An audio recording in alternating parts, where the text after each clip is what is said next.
Bolo de chocolate? Cara, Pedro, esse chocolate aí é pro bolo, viu? Hoje nós vamos comemorar. Comemorar? Uhum. Mas comemorar o quê, meu amor? Esqueceu? Hoje faz um mês que a casa ficou pronta. É verdade, meu amor. Pô, mas você sabe como eu sou péssimo em datas, né? Agora, tá ficando bem bacana essa massa aí, hein? Tá. Posso ligar aqui? Pode, por favor.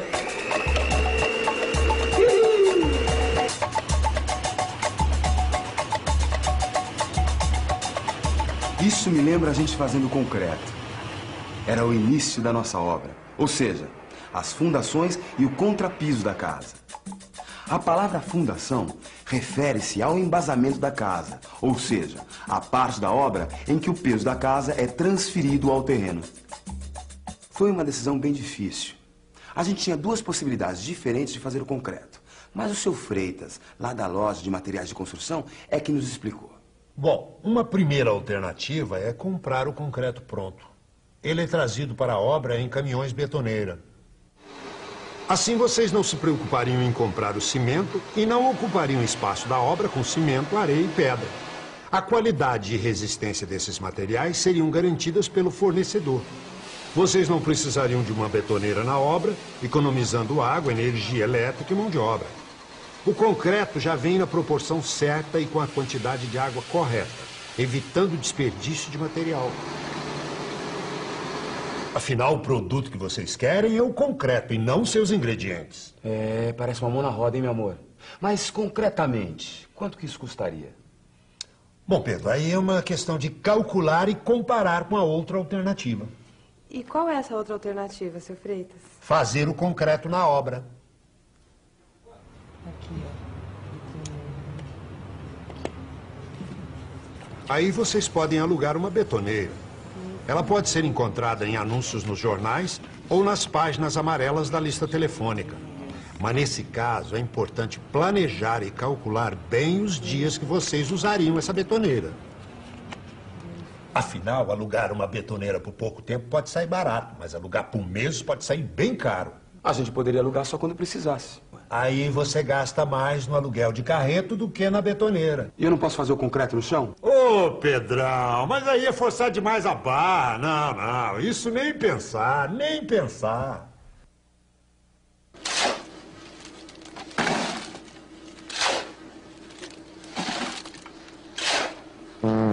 A gente vê o pessoal fazendo isso por aí, mas é um absurdo. O desperdício do material é enorme. O cimento corre pela calçada e se infiltra no terreno. É quase impossível manter o controle da quantidade dos materiais e vocês não teriam a menor garantia quanto à qualidade e resistência do concreto.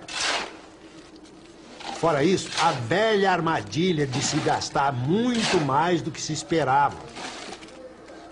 Além de correr o risco de entupir as bocas de lobo e sujar ruas e calçadas. Bom, então, pelo visto, não vai ter jeito de fazer o concreto na obra. Não é bem assim. Não é bem assim. Para a construção de um muro ou pavimentação de uma calçada, é possível fazer o concreto na própria obra. Mas aí é preciso preparar uma maceira. A maceira é uma espécie de caixa que tem uma placa de compensado no fundo e é fechada na volta toda com tábuas bem pregadas, evitando a perda de água e cimento.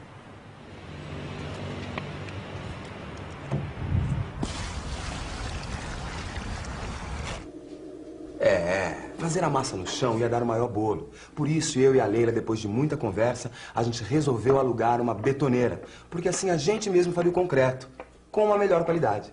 É, Pedrão, mas antes de dar a receita, é preciso conhecer melhor os ingredientes. Para isso, é muito importante saber alguns nomes. A argamassa é uma mistura de areia, água e cimento. Ou ainda, areia, água, cal e cimento, formando uma pasta para assentar pedras, tijolos ou blocos uns sobre os outros na alvenaria.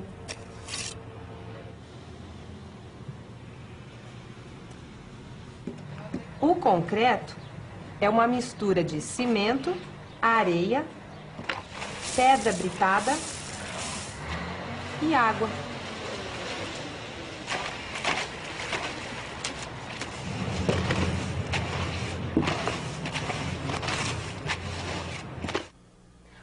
Às vezes a gente ouve falar em nata na obra. Eles estão se referindo a uma mistura de cimento e água. Já a argamassa é cimento, água e areia. E o concreto? Cimento, água, areia e pedra britada. Usamos a palavra agregados para definir o conjunto da areia e da pedra. Agora que você já tem conhecimento dos ingredientes, é importante tomar alguns cuidados com os agregados e com o cimento. Pedra britada e areia são duas coisas muito importantes numa obra.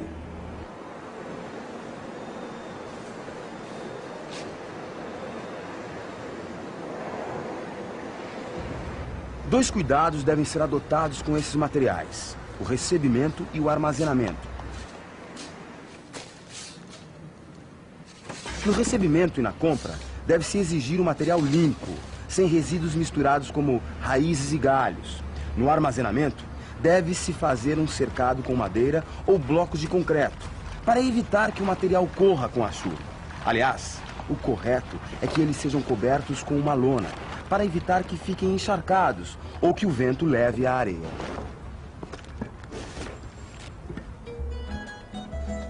O cimento é um aglomerante hidráulico. Parece complicado, mas não é. Aglomerante porque ele serve para aglomerar, isto é, juntar os agregados numa massa única. E hidráulico porque ele desempenha a sua função de aglomerante, reagindo com a água e formando, depois de um tempo, uma massa compacta e dura, como uma rocha. Uma verdadeira pedra artificial. Agora, um cuidado é fundamental com o cimento. Ele gosta de água e absorve umidade com facilidade. Depois de um tempo, ele empedra. É por isso que o cimento ele deve ser novo. Ele não pode ficar armazenado durante meses. O ideal é que ele só encontre a água depois que ele for para a betoneira. Por isso, aí algumas dicas para vocês. Não compre cimento velho e empedrado. Verifique a data de fabricação na embalagem. E armazene o cimento em lugar fechado, abrigado da chuva e sobre um estrado levantado do chão em pilhas de no máximo 10 sacos de altura.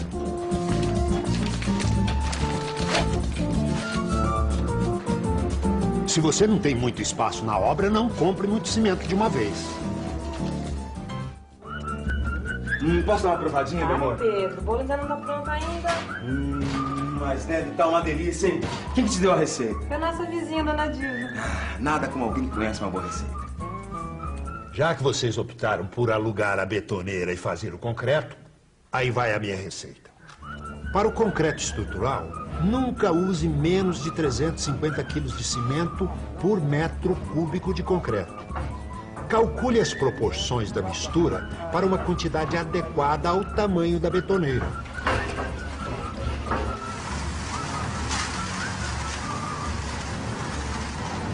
A base é um saco de cimento de 50 quilos. Esse proporcionamento dos materiais é chamado de traço. Ou seja, quantas partes de areia e de pedra devem ser adicionadas a uma parte de cimento. Por isso é comum que se refiram ao traço dizendo 1, 2, 3 ou 1, 2, 4. O que quer dizer? Para uma parte de cimento, 2 de areia e 3 de pedra britada, no primeiro caso. Ou 4 de pedra britada no segundo.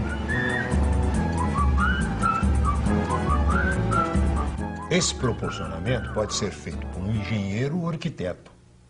Vocês podem levar esse folheto aqui, Ele vai ajudar muito. Posso pegar um para mim também? Claro, dona Leila, à vontade. O folheto Mãos à Obra pode ser encontrado nos depósitos de material de construção ou na Associação Brasileira de Cimento Portland. Aí vocês terão instruções precisas sobre o proporcionamento do concreto. Na mistura manual é importante colocar a quantidade certa, pois a água em excesso estraga o concreto.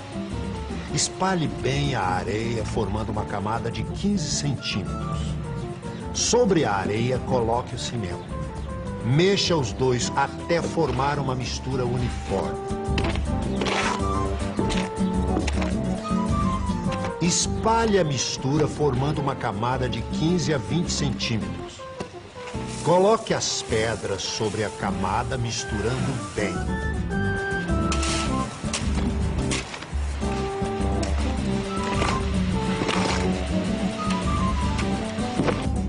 Faça um monte com um buraco no meio. Adicione e misture a água, evitando que escorra.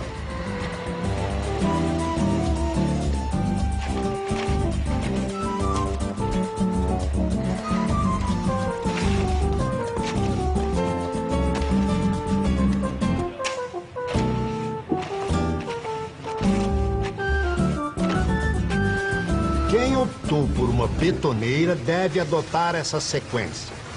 Com a betoneira em movimento, Coloque a metade do total de pedras, 1/3 de água e misture por 1 minuto. Em seguida, coloque todo o cimento, a areia e o restante de água. E, finalmente, o restante de pedras e misture por 3 minutos antes de usar o concreto.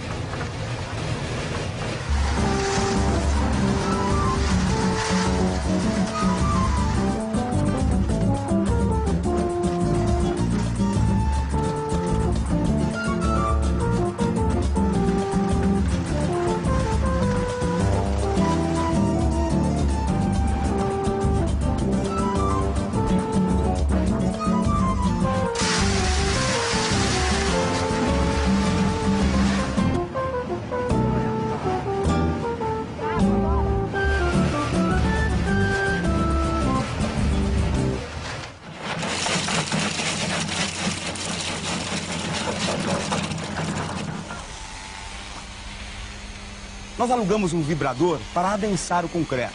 Além de ser uma ferramenta de fácil transporte, ele ajuda a acomodar o concreto à forma, eliminando os vazios e tornando a concretagem muito mais rápida. Não é, meu amor?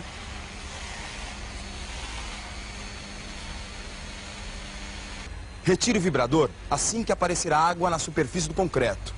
Se a vibração for além do tempo ideal, os materiais se separam, ficando os mais pesados no fundo e os mais leves, como a água, na superfície. existem aditivos plastificantes que permitem um concreto mais plástico, sem adição de mais água.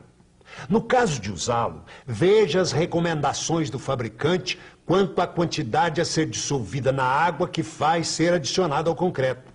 As primeiras horas depois da concretagem são de vital importância para a qualidade do concreto.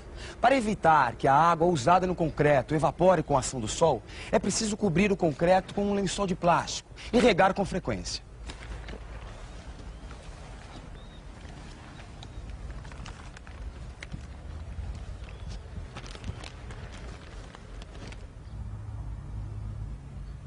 Esse procedimento, que faremos durante 3 dias, chamamos de cura. Depois disso, de qualquer forma, é muito importante que o concreto não tome sol direto durante muito tempo.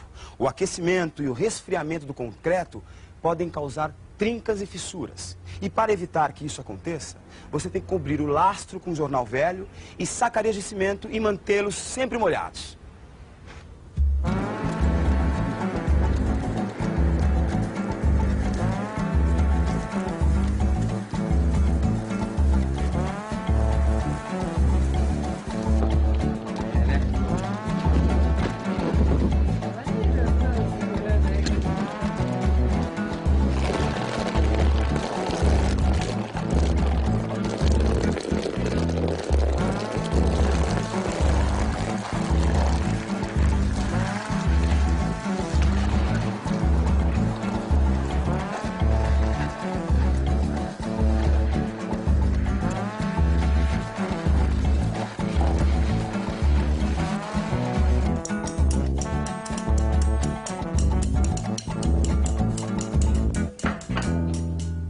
Pronto, Pedro.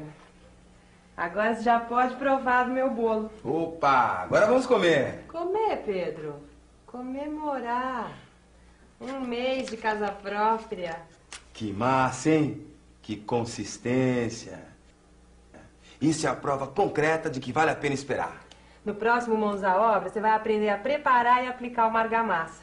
Até lá.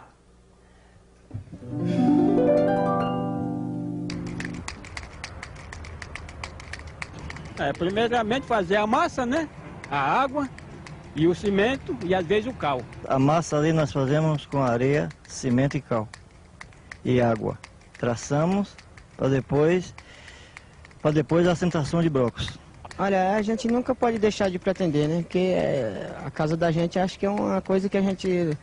É difícil conseguir, mas a gente sempre está tentando, né? E eu acho que a gente não consegue fácil, né? Então a gente trabalha sempre pensando positivo e conseguir um dia uma casa, né? E não é fácil, a gente peleja, um dia a gente consegue. No programa de hoje, vimos como se prepara o concreto, o que é uma maceira, os cuidados que se deve ter com o cimento, como usar o vibrador, a cura do concreto. Qualquer construção ou reforma exige a participação de um profissional habilitado responsável pelo projeto e pela execução da obra. Procure a Prefeitura ou o CREA para obter mais informações a respeito.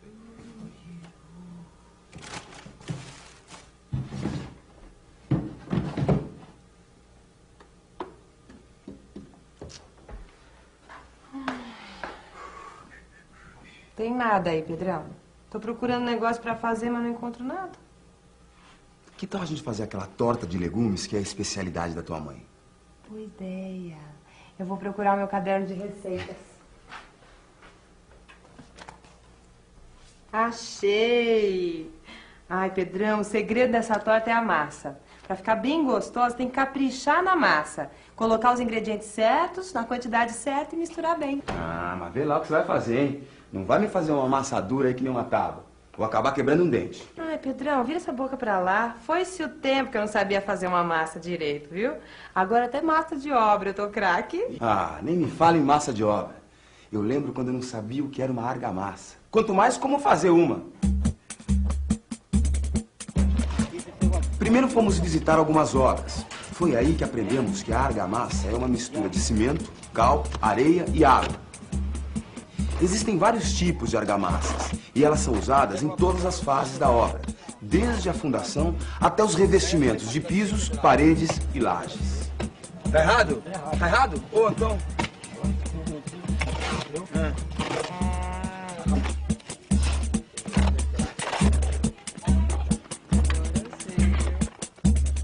Pois é, Pedro. Antes eu achava que para fazer uma casa precisava só de tijolo e cimento. Não dá certo. É a mesma coisa que querer fazer uma torta colocando só a farinha de trigo em cima do recheio. Precisa fazer uma massa especial. Falar nisso, Pedro, você me ajuda a separar os ingredientes? Opa! Claro, meu amor. Claro. Assim eu aprendo como é que se faz essa torta de legumes. E quando eu tiver com fome, eu já sei como resolver o problema. Então faz favor, pega aí na geladeira os ovos, a margarina e os legumes que eu pego aqui no armário, farinha de trigo, sal e fermento. Opa! É pra já. Vai entrar em ação o mestre Cuca Pedrão. Ai. Ô, meu amor, você lembra como é que se faz uma argamassa, os ingredientes, sabe? Claro que lembro, Pedro. São dois tipos principais. Os que são usados para aumentar e encorpar a massa e os que são usados para endurecer e manter unido todos os elementos. A areia é usada para dar corpo à argamassa. Já o cimento é usado para endurecer a mistura, porque reage com a água e depois de secar forma uma massa dura e resistente. A cal, Pedro, é usada para facilitar a aplicação e melhorar a qualidade da argamassa. Em algumas regiões do país, são utilizados outros materiais na ausência da cal. É isso aí. Posso misturar os ingredientes? Calma, Pedro. Precisa de um lugar para preparar a massa, senão você vai sujar toda a mesa. Ah, então tá legal. Eu vou pegar uma tigela no armário. Pega lá. Você não lembra lá na obra, quando a gente preparava a argamassa? Tinha que ter um lugar certinho? É, Aqui claro. também é assim.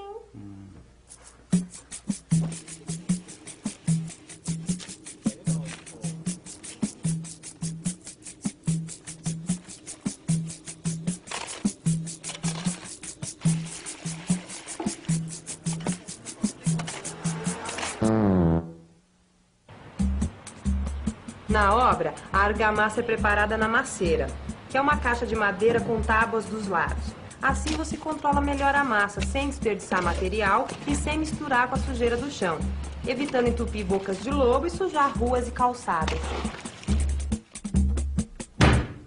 Essa aqui tá boa? Tá ótimo, Pedro. Então deixa que eu misturo os ingredientes. Calma, calma, não é assim, vai misturando e pronto, não. De qualquer jeito, tem que seguir a receita, Pedro, e colocar a quantidade certa de cada ingrediente.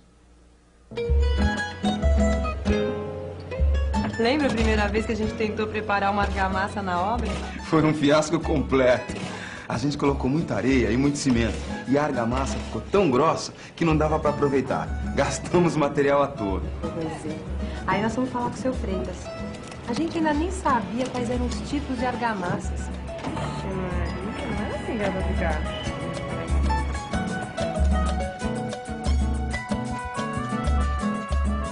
Existem várias formas de se preparar uma argamassa.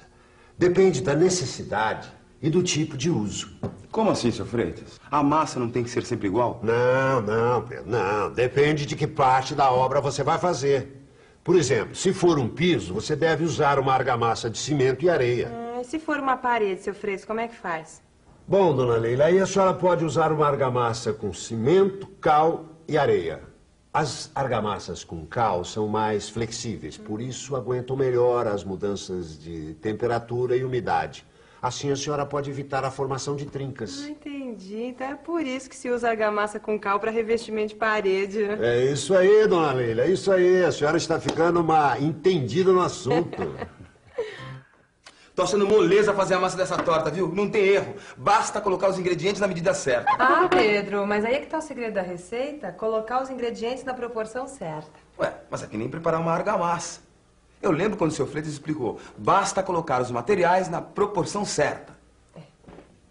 Cada tipo de argamassa pode ser preparado com proporções diferentes dos ingredientes. Por exemplo, uma argamassa de cimento pode ser feita na proporção 1:2, 1:3, 1:4. Uma argamassa de cimento 1:2 significa uma parte de cimento para 2 partes de areia. A proporção 1:3 significa uma parte de cimento para 3 de areia e assim por diante. 1:4 é 1 de cimento para 4 de areia e 1:5 é 1 de cimento para 5 de areia. Ô, seu Freitas, me explica uma coisa. E essa argamassa de cimento, cal e areia? Qual que é a proporção? A argamassa de cimento, cal e areia 1:2:8 significa que a gente vai colocar uma parte de cimento para 2 de cal e depois vamos acrescentar 8 partes de areia.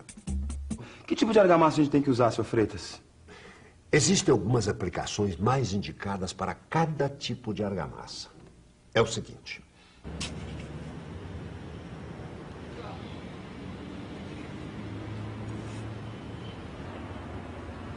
As alvenarias de fundação são assentadas com argamassa de cimento 1:3 com adição de produto impermeabilizante. Essa mesma proporção pode ser usada também nos revestimentos impermeáveis e de piso.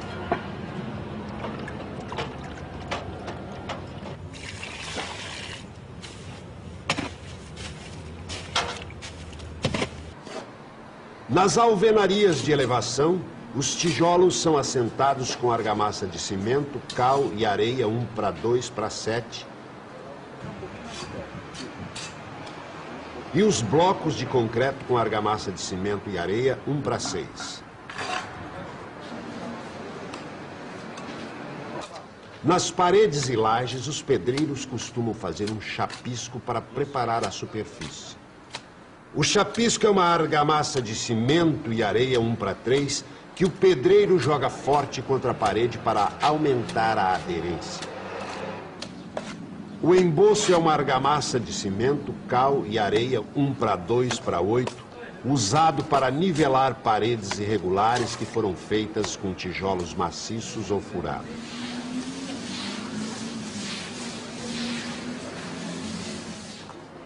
O reboco, ou massa fina, é uma argamassa de cimento, cal e areia fina de 1:2:9, usado para fazer o acabamento de paredes.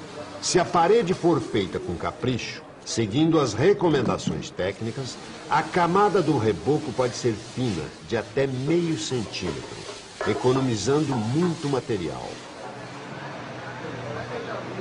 Nossa, quanta coisa diferente dá pra se fazer com uma argamassa, hein, meu amor? Valeu a aula, seu Freitas. Muito obrigada, hein, seu Freitas. Agora a gente já sabe como fazer e usar uma argamassa. Não tem de quê. Quando precisarem, é só me procurar. Pronto. Agora eu já separei os ingredientes da medida certa. Agora eu já posso misturar, né, Leila? Pode, mas tem um detalhe. Qual, Leila? Tem que seguir uma ordem para misturar os ingredientes, Pedro. Que nem na argamassa. Primeiro, a gente coloca na masseira a quantidade de areia certa.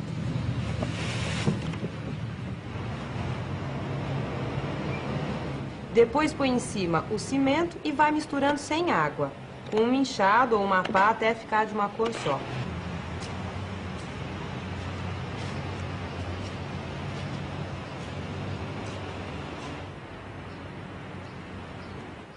Quando for argamassa com cal, jogue a cal sobre a areia e o cimento já misturados e misture do mesmo jeito.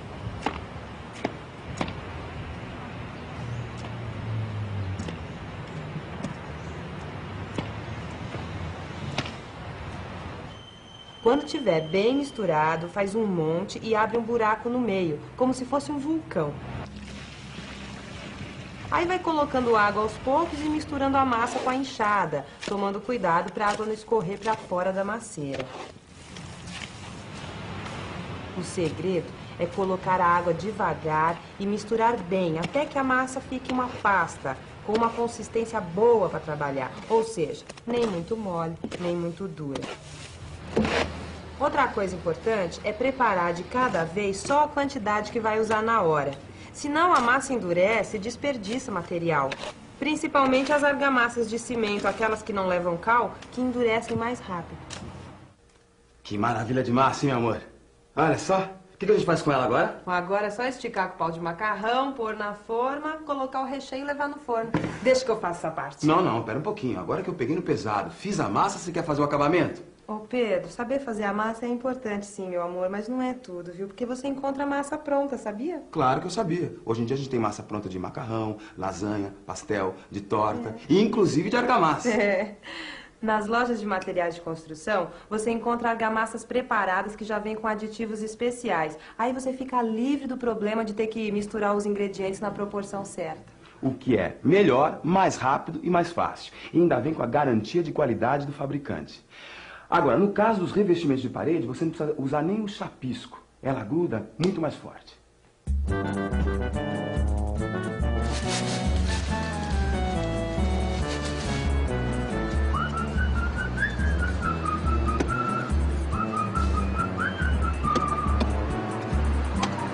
Você só precisa seguir as instruções do fabricante para saber quanto de água vai na mistura, como aplicar a argamassa e os cuidados com o uso do material.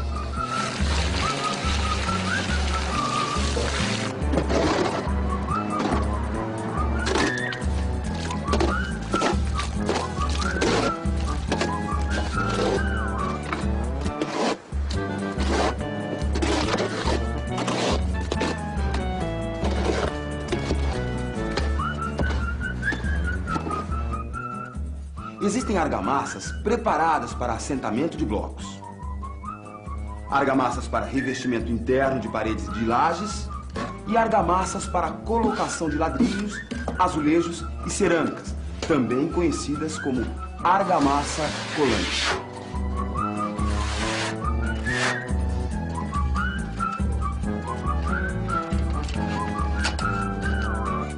Argamassas para revestimentos impermeabilizantes e rejuntamentos, usadas para preencher as juntas de ladrilhos e azulejos. Essa torta tá com uma cara maravilhosa, hein? Ai, eu já tô ficando fraca de tanta fome, Pedro. Ah, agora o seu problema está resolvido. Essa torta vai te dar forças. Que nem a argamassa ajudou a colocar nossa casa em pé, né? Valeu o seu capricho. No próximo programa, você é o nosso convidado. Afinal, a casa é sua.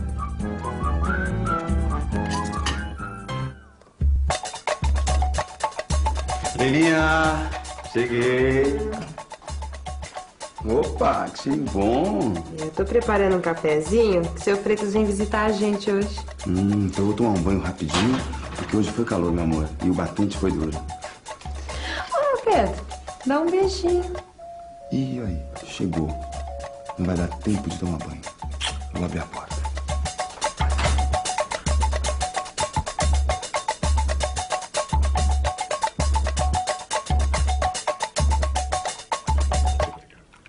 Obrigado. No Brasil antigo, as casas eram feitas de barro. Existiam 3 formas de se trabalhar com barro. A taipa de pilão, a taipa de sopapo, também conhecida como pau a pique, e o adobe. As paredes de taipa de pilão eram feitas com barro socado, misturado a fibras vegetais.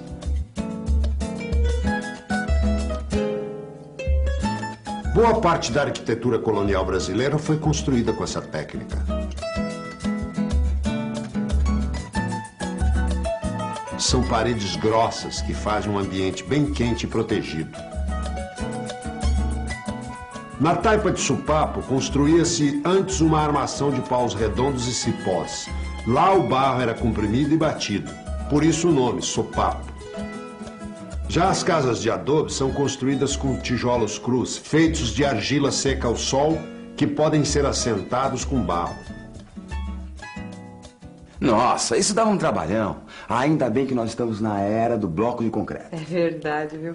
Nossas paredes ficaram bárbaras, seu Freitas. Ainda bem que a gente usou blocos de concreto. É impressionante como as técnicas de construção evoluíram. Hoje em dia você pode fazer uma fundação e uma parede de várias formas. Você falou uma grande verdade. Além das técnicas antigas e dos modernos blocos de concreto que vocês usaram nesta casa, existem outras técnicas. O solo cimento, por exemplo, é um material feito de terra com uma certa quantidade de cimento.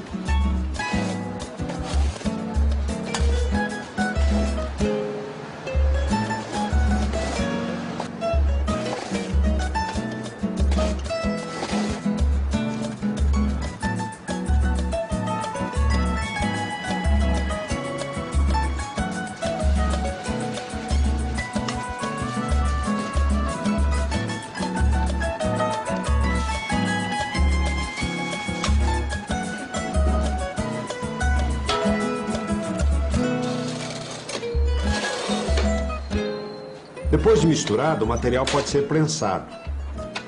Com uma pequena prensa manual, os tijolos são prensados e depois de 7 dias de cura, eles podem ser assentados, como qualquer tijolo, usando uma argamassa de cimento e areia. Ah, seu Freitas, já que o senhor é craque nesse assunto, sabe o que eu queria saber? Como é que apareceram os tijolos no Brasil? Boa, é isso mesmo, seu Freitas. E os tijolos? Bem, foi em meados do século passado. As cidades brasileiras eram construídas em taipa de pilão. Os imigrantes italianos trouxeram a técnica de produção e construção com tijolos cerâmicos. Primeiro vieram os tijolos maciços, depois os tijolos furados e, finalmente, os blocos cerâmicos. As dimensões de tijolos maciços variam muito. Ou porque as cerâmicas não obedecem às normas brasileiras, ou porque na secagem e no cozimento o tamanho se altera. Em média, adota-se 5,5 centímetros de altura, por 11 centímetros de largura e 22 centímetros de comprimento. Tá certo, seu Freitas. Até aí eu entendi essa tijolada de informações, né? Mas como é que se faz uma parede de tijolos? Olha, dona Leila, na construção de casas e sobrados, adota-se, em geral, as seguintes dimensões. Paredes externas são feitas com um tijolo atravessado ou de uma vez, com aproximadamente 22 centímetros. Paredes internas são feitas com tijolo no sentido do comprimento ou meia vez, com aproximadamente 11 centímetros. As fundações das paredes externas são feitas com uma vez e meia, para ficar com aproximadamente 34 centímetros, e as fundações das internas com uma vez, para ficar com 22 centímetros. É assim. Vemos abaixo o terreno apiloado, as sapatas e em seguida a alvenaria da fundação, de uma parede externa com uma vez e meia. Assim chegamos ao terreno e ao contrapiso. E os tijolos furados? Os tijolos furados existem em vários formatos. As dimensões são 19,5 por 19,5 por 9,5 centímetros, o chamado tijolo furado ou tijolo baiano. Paredes de tijolos furados não aguentam o peso de lajes e coberturas. Os tijolos furados são utilizados apenas em paredes de vedação, em construção feitas com estrutura independente, onde há vigas e pilaretes para suportar o peso das lajes. Sabe, seu Freitas, no começo da construção da nossa casa, a gente achava que tijolo furado era a mesma coisa que bloco cerâmico. É verdade. Inclusive, quem me explicou essa diferença foi o seu Freitas. Os blocos cerâmicos são tijolos furados de vários tamanhos, mas têm melhor resistência. Eles podem ser encontrados em 4 larguras: 10, 12,5, 15 e 20 centímetros. A altura é sempre de 19 centímetros. Os comprimentos são de 19, 29 e 39 centímetros. Mas em algumas cidades é difícil de encontrar no mercado. Vixe Maria, Pedro. Olha, seu Freitas, parece até um engenheiro falando. Imagina, eu tenho boa memória, só isso. Tô sentindo o cheirinho. É que eu fiz um bolo, seu Freitas. Quando o senhor chegou, eu tava colocando no forno. Eu vou buscar, tá? Opa. Quer mais um cafezinho, seu Freitas? Bom, seu Freitas, bloco de concreto a gente conhece bem, né? Pelo menos os que estão nestas paredes aqui eu conheço bem. Saíram da minha loja. Eu sei que tem alguns que são só para vedação e outros são estruturais. Suportam lajes de piso e coberturas. Isso mesmo. Os blocos de concreto têm grande qualidade e uniformidade de dimensões. Eles podem ser bloco 10, usado nas paredes internas das casas. Ele mede 9 por 19 por 39 centímetros. Tem o bloco 15, que é usado nas paredes externas e mede 14 por 19 por 39 centímetros. E bloco 20, usado em paredes externas e fundações, de 19 por 19 por 39 centímetros. É como o Pedro falou, né, seu Freitas? Os blocos de concreto podem ser estruturais ou de vedação. Exatamente. Os blocos de concreto têm furos contínuos, o que permite a passagem de tubulações hidráulicas e elétricas.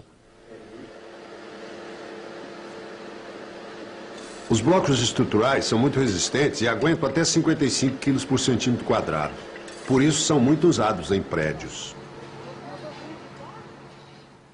Já os blocos de vedação em uma obra pedem a construção de pilares e vigas para a sustentação das cargas. Pois é, quem ouve assim pensa que é fácil. Mas até essas paredes ficarem assim perfeitas, eu tive alguns probleminhas, né?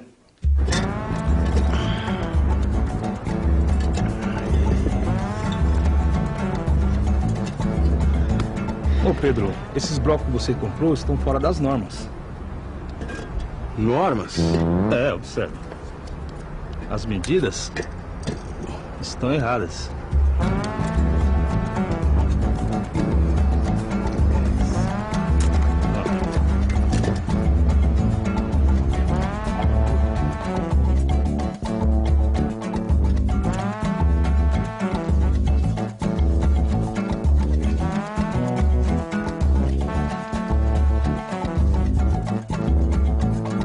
Para um marinheiro de primeira viagem, tudo era novidade. É por isso que eu fui conversar com o senhor, seu Freitas. Este bloco obedece às normas técnicas da ABNT, Associação Brasileira de Normas Técnicas. Ele tem apenas 2 furos, é vazado e suas paredes são grossas com 1,5 centímetros. Muito mais resistente. Todos têm o mesmo tamanho, garantindo uma quantidade certa de blocos por metro quadrado, sem desperdício. E esse aqui?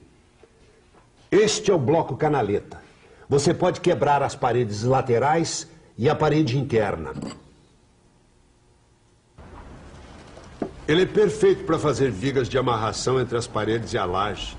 E também para fazer as vergas e contravergas nas portas e janelas, evitando trincas. E este é o meio bloco. Ele tem o tamanho de um dos furos. Assim você não precisa cortar para fazer o arremate e evita desperdício. Olha, seu Pedro, não use blocos fora da norma. Eles são fracos, racham facilmente e chupam água, causando umidade e bolor. Foi uma situação difícil, mas eu consegui resolver o problema. Devolvi o material de má qualidade e peguei meu dinheiro de volta. E falei pro cara, olha, se você não devolver meu dinheiro, eu vou pro Procon.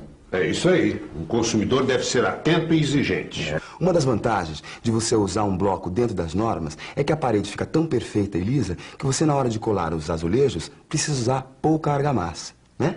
E é graças a esses blocos do seu Freitas que a nossa casa ficou assim maravilhosa. Pedro, e você nem falou do bloco de concreto celular? Ele também é feito com argamassa de cimento e areia e com um produto químico. Esse produto reage com o cimento produzindo uma grande quantidade de gás. Quando a massa endurece, temos um bloco muito leve, resistente e um excelente isolante térmico.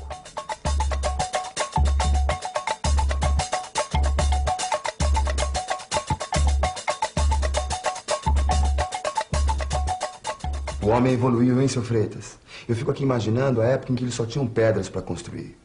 E até hoje existem paredes feitas de pedra. É mesmo. Desde a antiguidade, as pessoas usam pedras para fazer casas de alvenaria. No início eram apenas cortadas e empilhadas em argamassa. Hoje as paredes são assentadas com argamassa de cimento e areia. Os blocos podem ser cortados em ângulos retos, o que facilita o trabalho e produz paredes bem decorativas.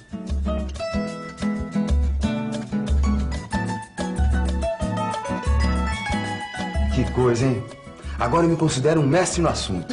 Um mestre de obras.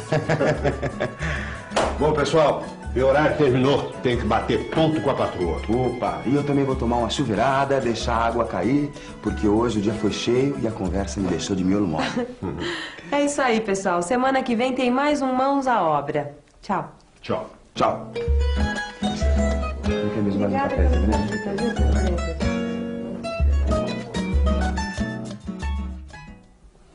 Fala, meu amor. Hein? Tem uma base de escultura.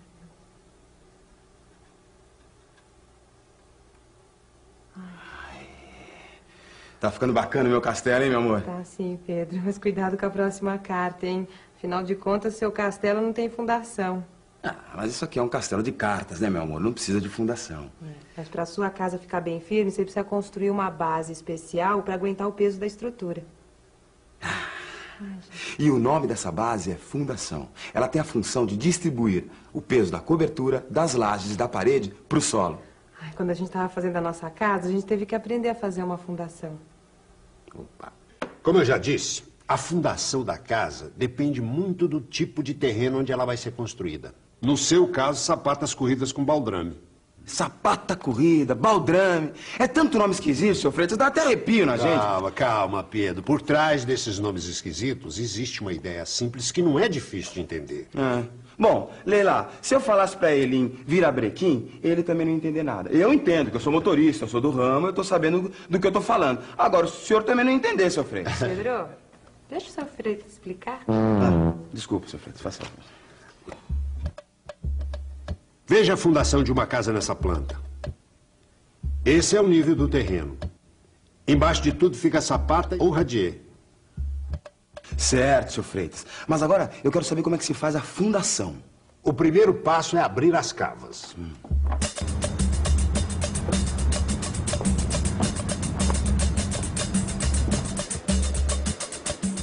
Depois de marcar no terreno o lugar exato onde vamos construir as paredes, precisamos abrir as cavas de fundação bem embaixo da posição das paredes.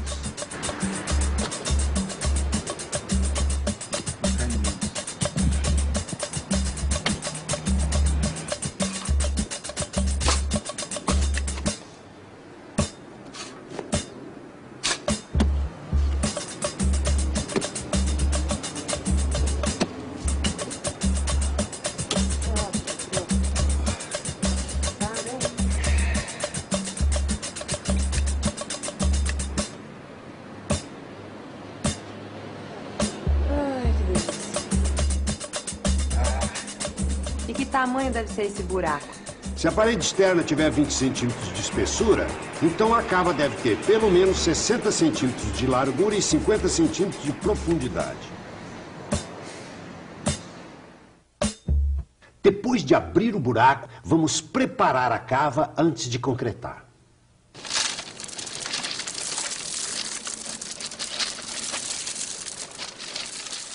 Primeiro vamos jogar 10 centímetros de brita no fundo e socar bastante com o pilão até a pedra se entranhar na terra e ficar bem compacta. Se eu jogar água vai ficar mais fácil, não é? Engano seu, meu amigo. Se você jogar água, vai formar um barro que vai grudar no pilão e dificultar mais o trabalho. É melhor não jogar água. E depois, seu Freitas, o que é que a gente faz? Depois de compactar a brita na cava, precisa fazer um revestimento de argamassa de cimento 1:6 e colocar no fundo. Mas, seu Freitas, a argamassa de 1:6 não é fraca, não? A senhora tem toda a razão. É uma argamassa fraca. Mas nesse caso, a função dela é só preparar o fundo da cava para colocar a armadura da sapata e evitar de sujar o concreto com terra. E não se esqueçam de alisar o revestimento com a desempenadeira de madeira para ficar bem retinho antes de colocar a armadura. E como deve ser a armadura? Depende do tamanho e do tipo de fundação. Se for uma sapata de 20 centímetros, a armadura terá 2 ferros de 10 milímetros amarrados com ferros de 5 milímetros a cada 20 centímetros. Agora, se for uma sapata de 40 centímetros, a armadura deve ter 3 ferros de 10 milímetros amarrados com ferros de 5 milímetros a cada 20 centímetros. Agora, precisa fazer uma forma para concretar a sapata, não precisa, seu Freitas? Bem lembrado, Pedro, bem lembrado. É bom colocar 2 sarrafos de cada lado da sapata para fazer uma concretagem limpa. No caso da sapata de 20 centímetros, os sarrafos devem estar a 40 centímetros um do outro. E no caso da sapata de 40 centímetros, os sarrafos devem estar a 60 centímetros um do outro.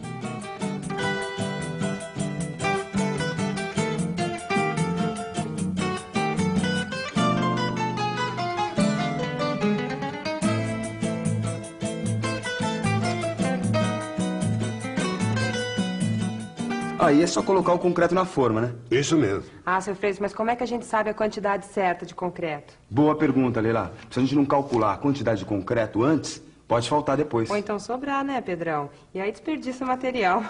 É verdade, mas é fácil calcular o volume de material. Tem que somar o comprimento das sapatas e multiplicar pela largura e altura. Assim, ó. Por exemplo, se você tiver 34 metros de sapatas de 60 centímetros de largura, ou seja, 0,6 metros, e 10 centímetros de altura, ou seja, 0,1 metro, o volume de concreto será 34 metros vezes 0,6 metros vezes 0,1 metro, que dá 2,04 metros cúbicos. Então, você vai precisar de 2 metros cúbicos. Ah, entendi, seu Freitas. Então agora, do mesmo jeito, a gente calcula as outras sapatas e aí soma tudo. É isso aí, dona Leila. Assim a senhora chega na quantidade total de concreto que vai precisar. Depois é só preparar o concreto e deixar tudo pronto para concretar a sapata.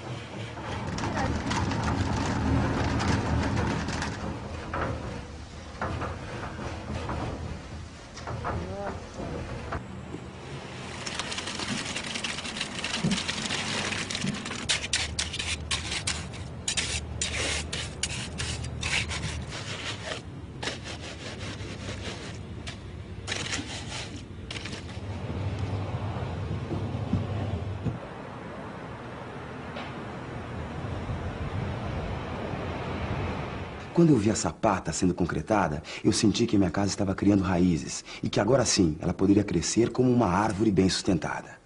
Com a sapata concretada, estava na hora de erguer a alvenaria de fundação, que é feita em cima da sapata. Para fazer essa alvenaria, a gente usou bloco assentado com argamassa de cimento e areia na proporção de 1:3.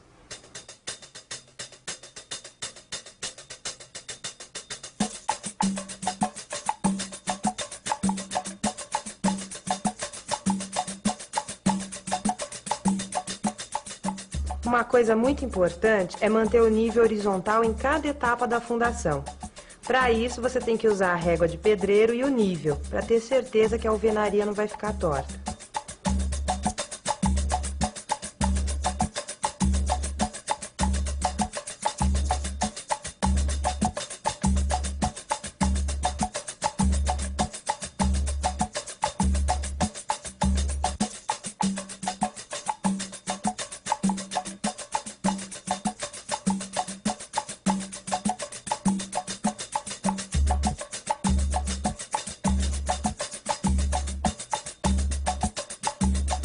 Quando a distância for muito grande, aí você deve usar a mangueira transparente para checar o nível.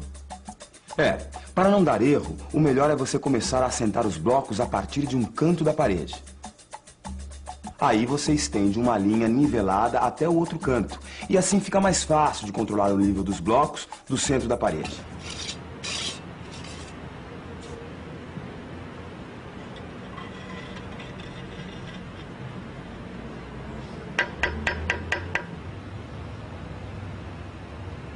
Quando você chegar na terceira fiada de blocos, a fundação já deve estar saindo da cava.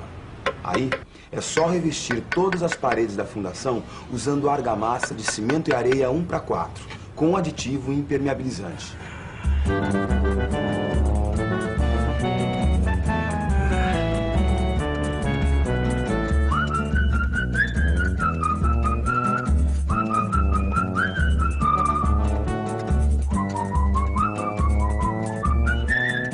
Lembre-se que o nível do piso térreo da sua casa será de 15 centímetros acima da última fiada, porque acima dela será colocado o contrapiso, com 10 centímetros, e o revestimento do piso com mais 5 centímetros.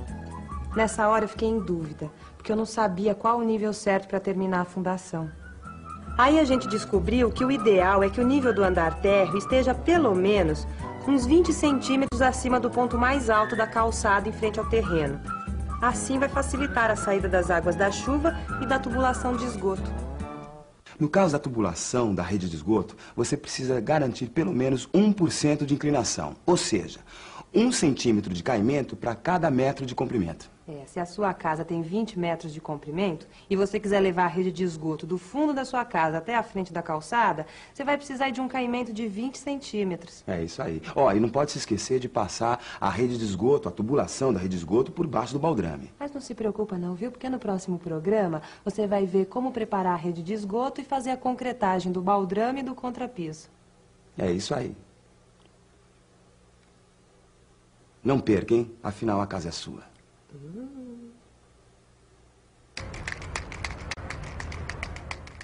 A base tem que fazer a régua lá em cima, né? Fazer a régua em cima e embaixo.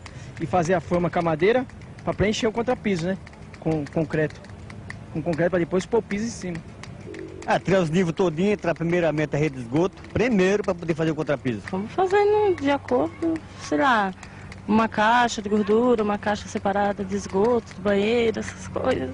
Para não dar entupimento, material primeiro para não dar vazamento, só. Tem que ter muito preparo que põe na rede de esgoto para não dar vazamento depois, né? Tem muito preparo para não vazar água. Poxa, cara, isso é um sonho de criança, meu. Eu sempre tive essa idealização de ter a minha casa, né? E a minha casa aqui é fundamental. Eu sinceramente, eu estou voando até. Não dá nem, eu não tenho nem argumento para te falar a felicidade que eu sinto quando eu entro num apartamento desse. Quando eu sento um bloco, quando eu consigo chegar com a parede à altura do término dela, que é para fazer a fase de acabamento, para travar a parede, eu estou, sei lá, é a adrenalina que o jovem fala, tá? Olha, cada dia que eu entro aqui dentro, eu me sinto mais jovem. Pode escrever.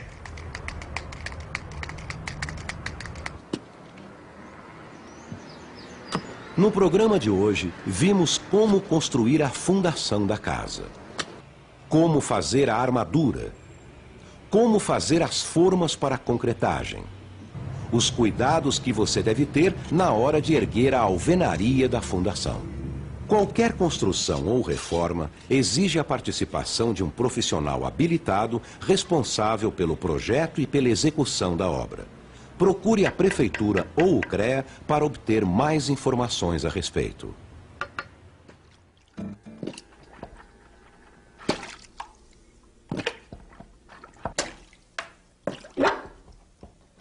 Pedro, acho que entupiu essa pia aqui.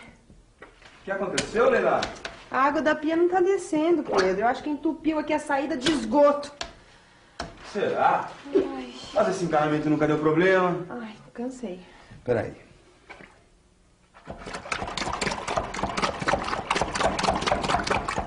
Aí, olha aí. É isso aí. Ai, que bom, graças a Deus. Olha, por isso que é bom você tomar cuidado com a sua rede de esgoto para não ter problema com o encanamento depois. Essa rede de esgoto que passa aqui embaixo da cozinha, ela recolhe a água usada na cozinha e no banheiro e leva até a ligação do encanamento com a rua.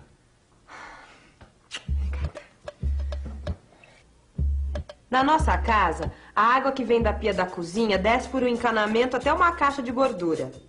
A água da pia do banheiro vai para a caixa sifonada. Depois ela se liga com a tubulação que vem da bacia sanitária e esse encanamento vai direto até a caixa de inspeção. Todos esses materiais você já encontra prontos nas lojas de materiais de construção. Os tubos e conexões para instalações de esgoto são feitos em um tipo de plástico duro chamado PVC. E, seu Freitas, o que são as conexões? São peças que fazem as ligações entre os tubos.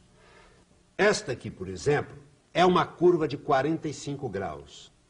E este é um joelho de 90 graus. Eles encaixam nos tubos e servem para fazer as curvas na rede de esgoto. E qual é melhor usar? Sempre que possível usar as curvas. Por quê? Porque elas são mais abertas e aí o esgoto vai escoar mais rápido e o encanamento tem menos risco de entupir. Ah, o seu Freitas, mas como a gente sabe o tamanho certo que a gente tem que usar? Os tubos e conexões são vendidos em vários tamanhos e diâmetros diferentes. No caso da pia e do lavatório, você deve usar as peças de 40 milímetros. No caso da bacia, você vai usar mais água, então precisa de peças de 100 milímetros de diâmetro. Ô, seu Freitas, e para que serve a caixa sifonada? É uma caixa que fica embaixo do piso e serve para recolher a água do chão e ligar com o encanamento de esgoto. E como é que ela é, seu Freitas? Ô, Pedrão, se ela fosse uma cobra, teria te mordido. Olha ela aí.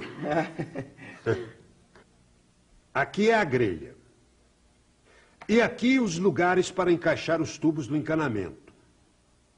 Essa parte de dentro fica sempre cheia de água e não deixa que o cheiro do esgoto passe para dentro da residência.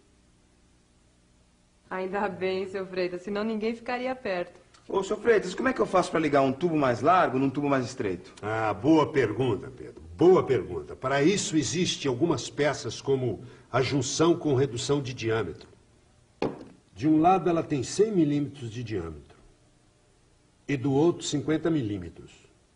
Existem vários tipos diferentes de conexões com redução. Você deve escolher a melhor, dependendo da necessidade de uso. Ah, interessante, hein? Agora, como é que eu faço, seu Freitas, para montar os tubos e conexões? Bem, primeiro você vai precisar de um arco de serra como esse.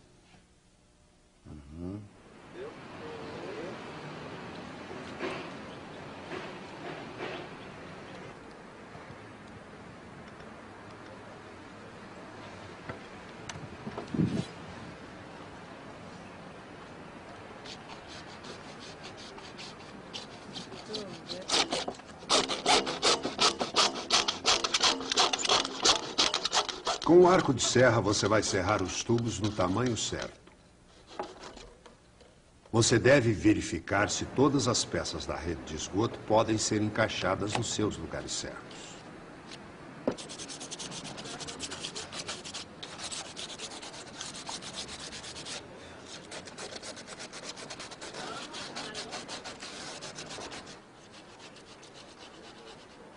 Depois você vai lixar as pontas dos tubos e as bolsas das conexões.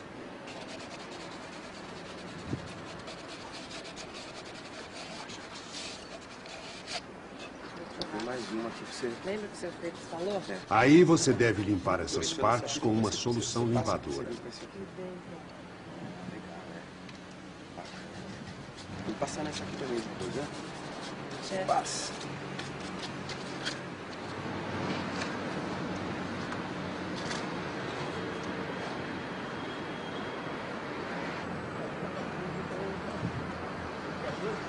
Destaca isso.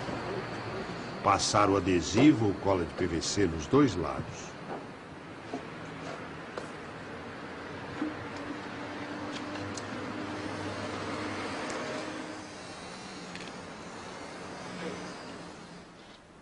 Aí é só encaixar as extremidades, limpar o excesso de cola e esperar 12 horas para secar bem. Legal? Isso. Agora 12 horas para secar. Pode ir. Próximo, vamos lá. Na hora de assentar as peças no seu lugar definitivo, precisa tomar alguns cuidados.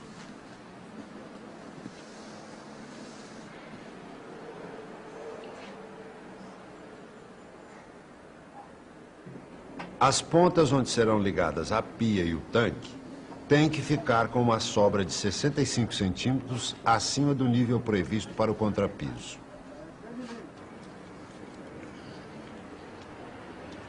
Não esquecer também de deixar um caimento na tubulação de 1 centímetro por metro para facilitar o escoamento do esgoto. caixa de inspeção, seu Freitas? Para que ela serve? A caixa de inspeção é uma caixa intermediária que se faz na rede de esgoto para poder mexer na tubulação em caso de entupimento. Ah, e como é que ela é feita?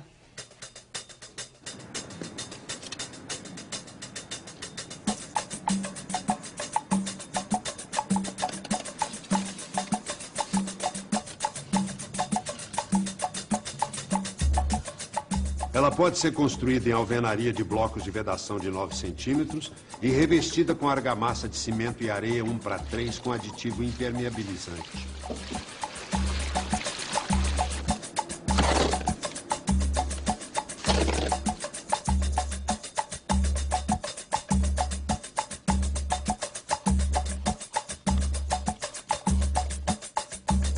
Valeu, seu Freitas. Obrigado, hein? De nada, meus amigos. Estou aqui para ajudar. Depois de colocada a saída de rede de esgoto, estava na hora de terminar a fundação. É, Pedrão, mas você esqueceu de falar que antes de terminar a fundação, precisa preparar os conduítes para passar os fios de energia e telefone. Bem lembrado, Leila. Bem lembrado. Antes de terminar a fundação, além da saída do esgoto, tem que preparar os conduítes para as entradas de energia elétrica e de telefone, que vão atravessar o baldrame.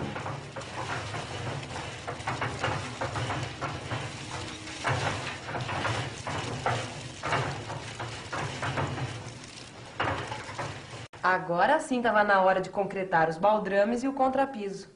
Os baldrames são responsáveis por manter a estrutura da casa unida e distribuir todo o peso no terreno. Por isso, eles devem ser feitos com cuidado e muito capricho.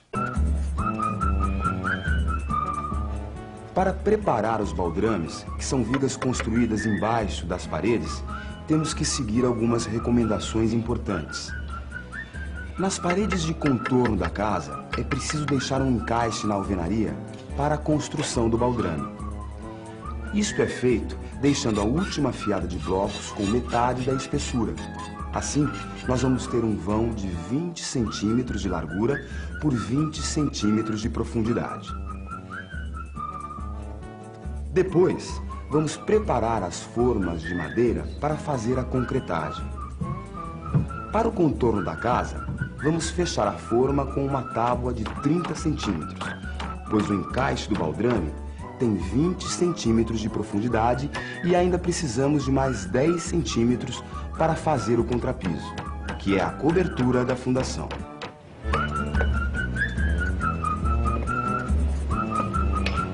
Nas paredes internas, podemos usar canaletas prontas para fazer a forma do baldrame.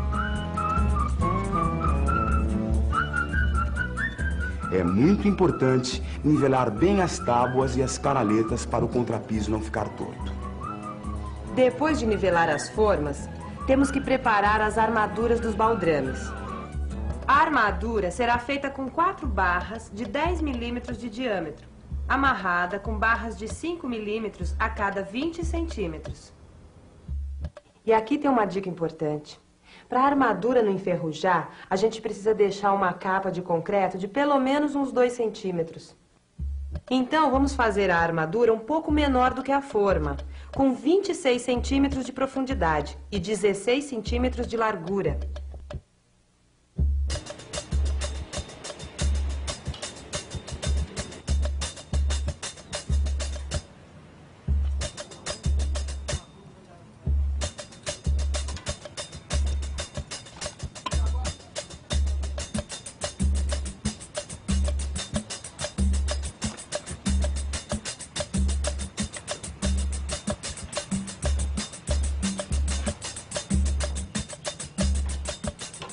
Para a armadura não encostar no fundo e na lateral da forma, tem que colocar um suporte de plástico para ficar um espaço na forma e o concreto poder cobrir toda a armadura. Nos lugares onde os baldrames se encontram e nos 4 cantos da casa, vamos fazer uma forma maior para os blocos de fundação.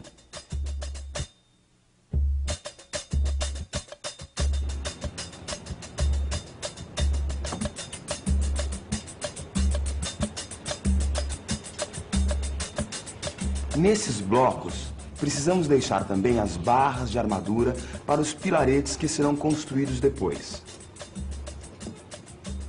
São 4 barras de 10 milímetros com 80 centímetros de comprimento, sendo que 30 centímetros vão ficar dentro do concreto e os 50 restantes vão ficar para fora, esperando o momento de construir os pilaretes. Com todas as formas e armaduras colocadas nos lugares, a gente já pode começar a concretar os baldrames e contrapiso. Antes, precisamos acertar os desníveis do terreno. E para isso, temos que encher as valas que foram abertas e o terreno no centro da casa. Se o nível do piso ficou baixo, será necessário trazer terra de fora para cobrir este vazio.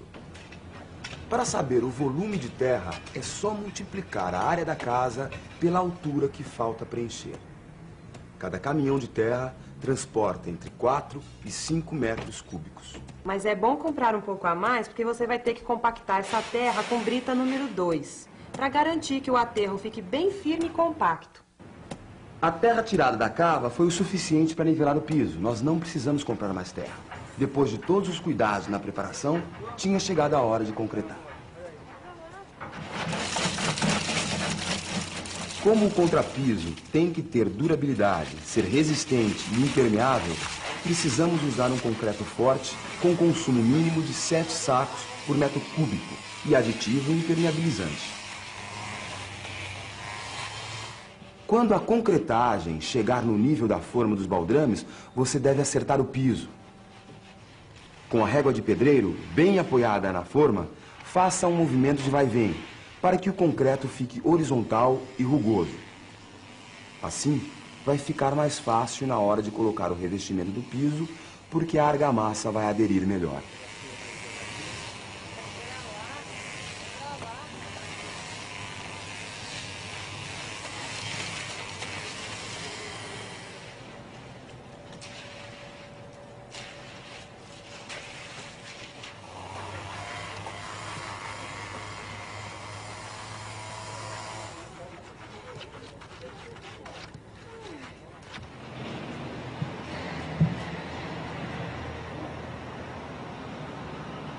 Depois de terminar a concretagem, é preciso proteger o concreto contra o sol, impedindo que ele perca água por evaporação.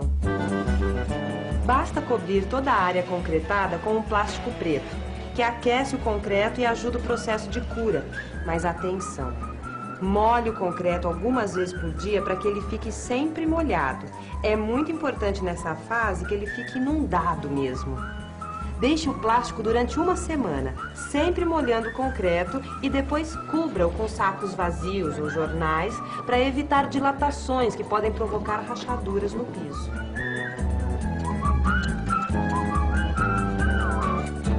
Ai, quando finalmente nós tiramos os jornais de cima do contrapiso, gente, parecia um sonho. Lá estava a base da nossa casa. Firme e forte, como se fossem assim as raízes de uma árvore que começava a crescer. Falando em jornal, Pedrão, o que está dobrando aí? Só porque meu time goleou o seu? Que nada, imagina, ainda temos 2 jogos ainda. Gente, no próximo programa você vai ver como se faz alvenaria de elevação.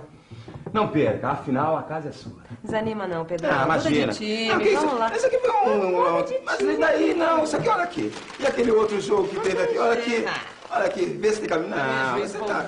Ah, que isso, não quero mais saber, chefe.